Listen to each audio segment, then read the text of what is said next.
Janshakti news, जनतेसाठी जनतेसोबत।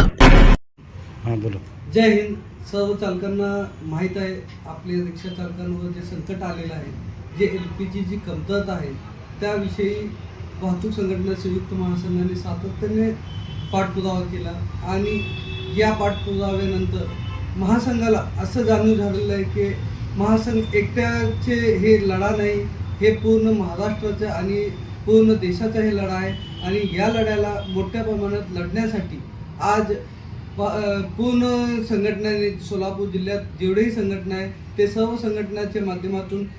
Auto rickshaw चालक कृती समिती याची स्थापना करण्यात आली आणि याच कृती समितीच्या माध्यमातून आपण बघितले असेल की जेव्हा 50 रुपये जुर्मी दंडाचा विषय आला होता तेव्हा ही कृती समितीच्या माध्यमातून आपण यश मिळवला होता आणि 50 रुपये जुर्मी दंड माफ करून घेतला होता। आज पुन्हा एकदा कृती समितीच्या माध्यमातून सोलापूर जिल्ह्यातील जेवढेही संघटना आहेत, जेवढेही चालक आहे आणि जेही सभासद आहे, कोणत्याही संघटनेचे सभासद असू दे किंवा ते पदाधिकारी असू दे, हे सर्व चालक पदाधिकारी सभासद यांचे संयुक्त रीती आज जे संयुक्त कृती समितीची स्थापना केलेली आहे त्या कृती समितीचे निर्णयानुसार उद्या दिनांक 30 मार्च 2026 सायंकाळी ठीक 5 वाजता दत्तनगर लालगोटा ऑफिस येथे सर्व संघटनांची आणि सर्व रिक्षा चालकांची एक बैठक आयोजित करण्यात आलेली आहे। या बैठकीचा उद्देश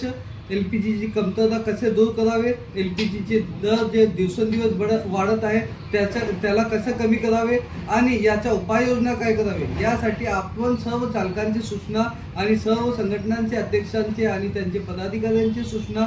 ऐकण्यासाठी आणि पुढील दिशानिर्देश ठरवण्यासाठी उद्या दिनांक 30 मार्च 2026 ठीक 5 वाजता दत्तनगर लालगोटा ऑफिस येथे सर्व चालक बांधव मोठ्या संख्येने उपस्थित राहावे अशी नम्र विनंती मी प्रदेश अध्यक्ष रियाज सय्यद आणि कृती समितीच्या माध्यमातून आज सर्व चालकांना करत आहे। जय हिंद, जय महाराष्ट्र, जय महासंघ।